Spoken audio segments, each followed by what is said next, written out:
قائد ملت اسلامیہ علامہ سید ساجد علی نقوی،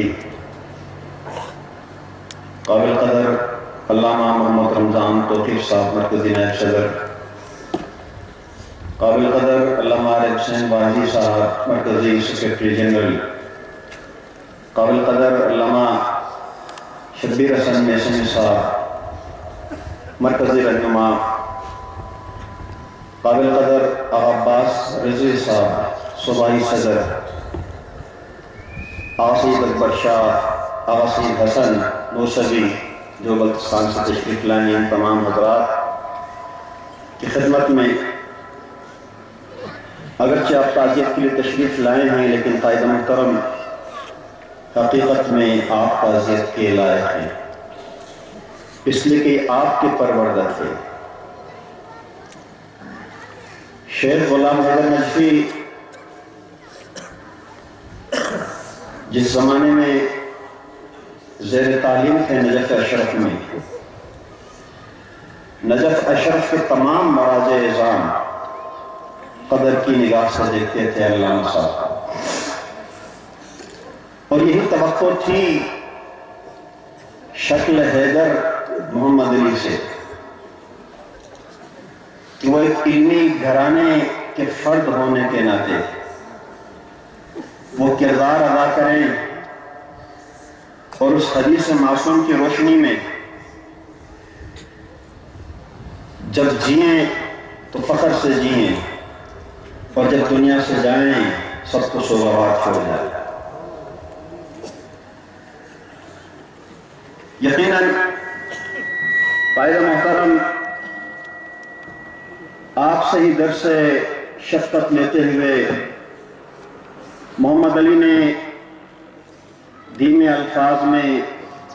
دھیرے رفتار سے اور محض آرائی سے اپنے آپ کو بچاتے ہوئے وہ کردار ادا کیا کہ آپ اتحاد امت کی علامت بن گئے۔ یہ درس آپ کا ہے قائد محترم۔ آپ نے جس انداز سے پاکستان کے اندر پرآشوب حالات میں، جہاں پورے پاکستان کے در و دیوار مذہب تشیع کے خلاف غلیظ نعروں سے بھر دیے گئے تھے، آپ نے اپنے آباء و اجداد ائمہ طاہرین کی تعصی کرتے ہوئے جس اتحاد امت کا مظاہرہ کیا، اور ایسے عالم میں کہ باہر کی دنیا میں شیعہ کافر کے نعرے لگ رہے تھے، آپ امامت کروا رہے تھے اور بہت سارے اہل سنت کے بزرگان آپ کے پیچھے مقتدی تھے۔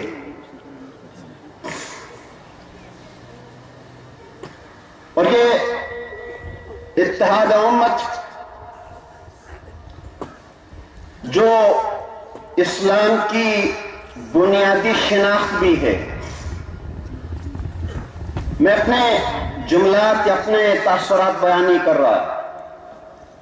جس طریقے سے گلگت بلتستان کے بہت سارے لوگوں نے یہ تاثرات بیان کیے کہ محمد علی حیدر نے جس قدر دلوں میں جگہ پائی، آپ کے سفر آخرت کو جس انداز سے آپ کا جنازہ گلگت سے اٹھا، آپ کے آبائی گھروں تک پہنچایا گیا، اس کی تاریخ آج تک گلگت بلتستان میں نہیں ملتی۔ یہ آپ ہی کا دست شفقت تھا، مگر اتحاد امت کا کردار ادا کرنے والے آج دیوار سے لگائے جانے کی کوششیں کی جا رہی ہیں۔ محمد علی کی رحلت پر بلا تفریق جماعت و وابستگی سب نے دکھ کا اظہار کیا اور یقیناً ایک صدمہ تھا، اور آج کا اجتماع بھی بلا تفریق جماعت و وابستگی ہے۔ جو اس بات کا مظہر ہے قائد محترم، آپ جس کے سر پر شفقت کا ہاتھ رکھتے ہیں وہ سب سے پہلے درد اسلام رکھتا ہے اور اس کے بعد معاشرے کا درد رکھتا ہے۔ قائد محترم، جس طریقے سے آپ نے ایک قیمتی جملہ کہا تھا، بیلنس کی پالیسی کے نتیجے میں ملک کے اندر جو افراتفری پھیلائی گئی، آپ نے ارشاد فرمایا تھا میں جماعت کے سربراہ ہونے کے باوجود،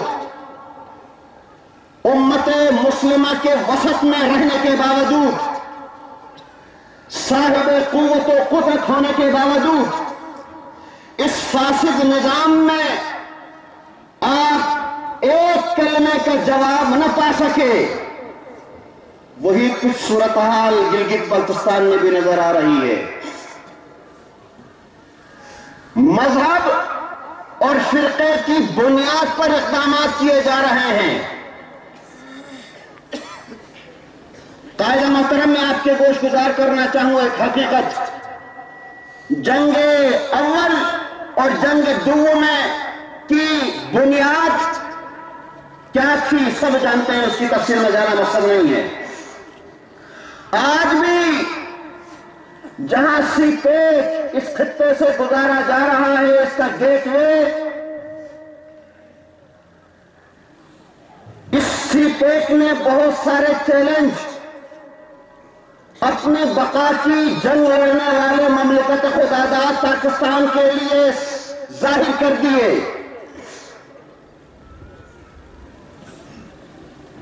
کوئی شک نہیں ہے، اگر یہ اقتصاد کا عالمی منصوبہ ہے، عالمی شیطانی قوتیں، شیطان کے چیلے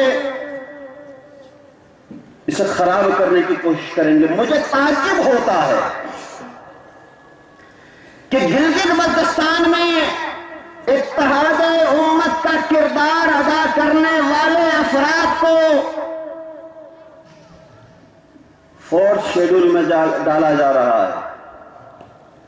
صوبتوں سے گزارا جا رہا ہے۔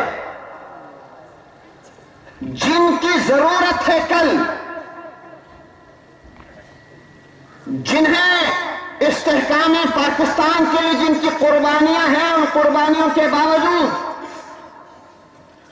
آج بدنام زمانہ بیلنس پالیسی کے نتیجے میں کیا کچھ نہیں کیا جا رہا۔ یہ لمحہ فکریہ ہے، اور یاد رکھیں جب تک کہ ظالم اور مظلوم میں فرق نہ کیا جائے،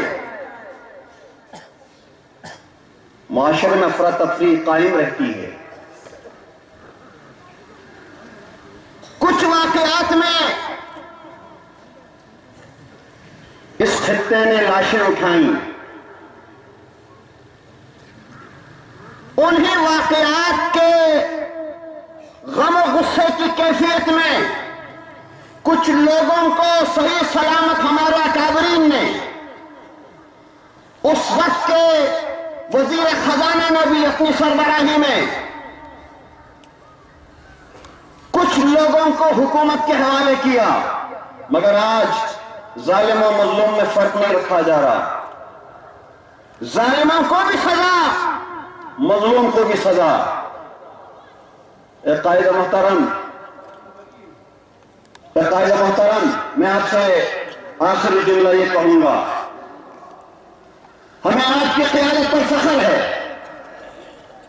آپ نے کسی کو کبھی بھی جماعت کی اہمیت سے نہیں دیکھا۔ آپ نے آج تک بات کی تو تشیع کی، عالم اسلام کی، قرآن کی، سنت کی، اور ہم امید رکھتے ہیں آپ کا سایہ، رب الجلال کی بارگاہ میں دعا بھی کرتے ہیں کہ آپ کا سایہ ہمارے سروں پر مدام رکھے، تاکہ یہ مظلوم قوم جو آج اس حالات میں کہ سی پیک کا گیٹ وے ہونے کے باوجود لئی تو لال سے کام لیا جا رہا ہے۔ قائد محترم، شعور آپ نے دیا، 5واں صوبہ آپ کی جدوجہد سے ہمیں نصیب ہوگا۔ والسلام علیکم ورحمۃ اللہ۔